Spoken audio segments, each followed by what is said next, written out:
Good evening. Thanks so much for joining us. I'm Amy Burkett here at Carolina's Aviation Museum, home to U.S. Airways Flight 1549. You probably know it as the Miracle on the Hudson.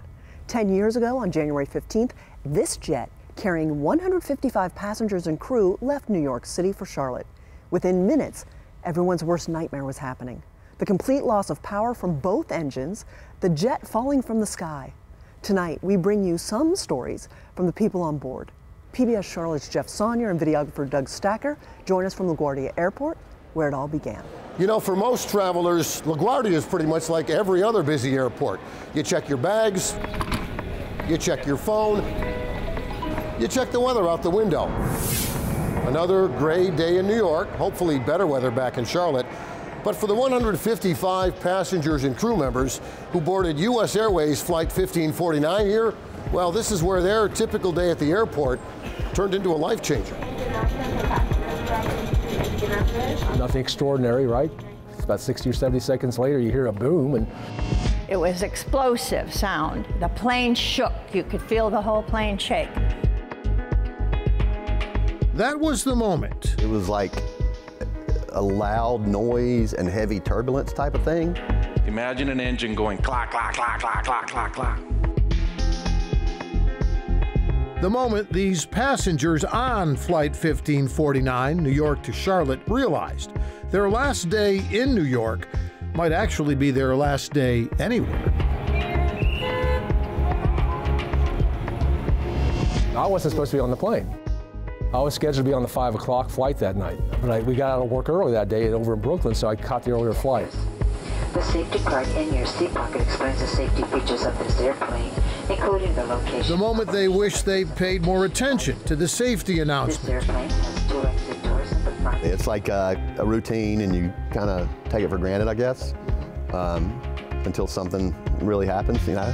We're planning an hour and 13 minutes with an initial cruising altitude of 31,000 feet. The moment these strangers on a plane in seat 15A and 20C and 1D and 20A. The moment they all knew that who they were flying with might also be who they were dying with. As soon as I turned and looked out the window, I noticed the left engine, you know, was just shooting out flames. And that was the most terrified I've ever been in my life.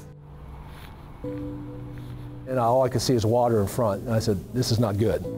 I couldn't tell by distance how close we were to the buildings. So my feeling was that there was no way we were going to survive this. You could hear people whispering to each other. You could hear people praying, saying prayers, some people praying together. As we're coming down, I had a sense of, wow, dying is not scary. It's almost like we've been preparing for it our whole lives. But it was very sad. I didn't want to go. I love my life. I literally felt like my heart had just sunk and fell on the floor.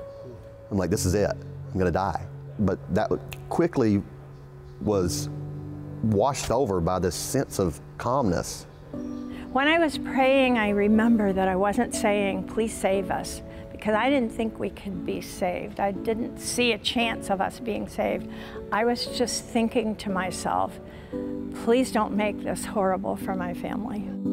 But that feeling of fate, that sense of surrender, quickly turned to survival as Flight 1549 landed in one piece in the water in the Hudson.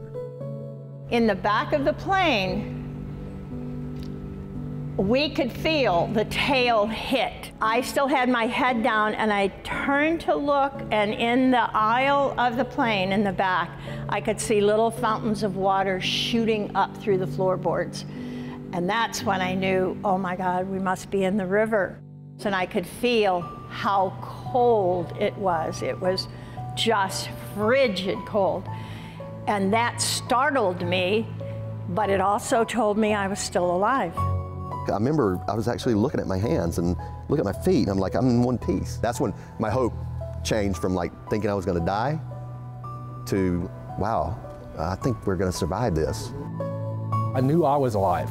So that's why I climbed back and got behind everybody and started making my way out behind everybody. But then all of a sudden I felt water go up my back. I'm like, this is like Titanic. This thing's going down, man. Within 5 seconds, the water was up to my knees already. And you're jumping out of a window and trying to get into this life raft. And there's this much frigid water in the bottom of the life raft, too. So people out here on the wings were sliding off into the water. Some of the stronger men would get into the water and actually push them back up onto the wings. There were a lot of unsung heroes that day, a lot of people who went out of their way to be totally human and kind and help other people to survive.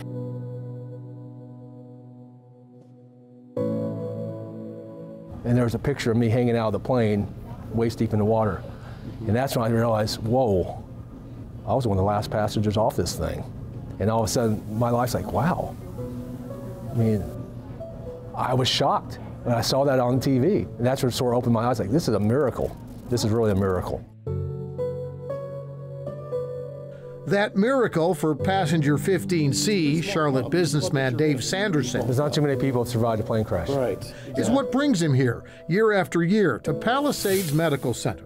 Sanderson hosting charity events for the hospital, which is right on the Hudson, where emergency room staffers got glimpses of Flight 1549 as they prepared for a possible disaster. All of a sudden, I'm on the 5th floor, and I see the shadow go by. It's actually a plane going down. Yes, at that point, at least we knew there were survivors. As some of those who survived 1549 arrived at the hospital, clinical coordinator Zoraida Batista remembers her patient. He was soaked and wet, soaked and shivering. He was shivering at that time. And he actually could not sometimes remember what he's saying. And he was so afraid. He was so afraid and also happy that he's actually alive. Yeah, that happy to be alive patient was Dave Sanderson. Hard to explain, but when you're going down, right? When you're going down and someone's there just to hold your hand, it means a lot. I was given the gift of a miracle of not dying that day. I was given another gift, which was to be able to see into the future and come back and live differently. Passenger 1D is Rick Elias, CEO of Red Ventures in Fort Mill, telling his story of Flight 1549 for the first time online, with almost 1 million viewers watching since then.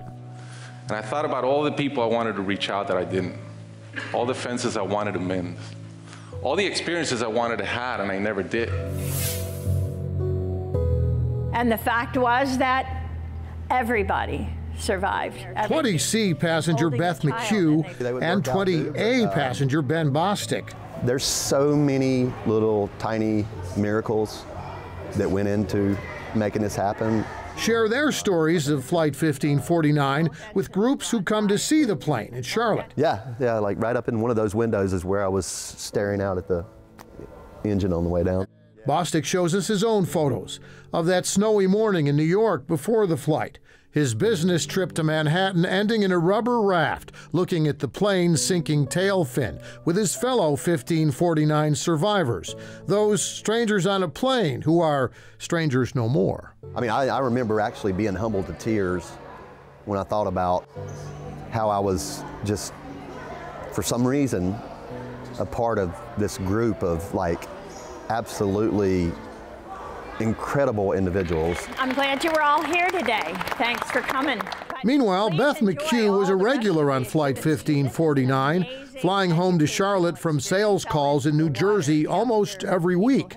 Now, McHugh ends every one of her talks about that miracle Flight 1549 the way the flight itself ended. Thank you so much. Thank you. With hugs and gratitude for people she's never met before. It's McHugh's way of sharing that miracle on the Hudson, her own miracle on the Hudson, with others. Not everybody does believe in miracles, but if you were on this plane thinking you were going to die in a few minutes and you didn't, I'll appreciate it. I will say thank you.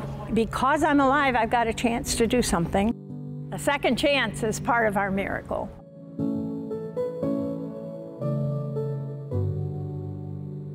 Thanks so much, Jeff. Here's something that will probably warm your heart. Back in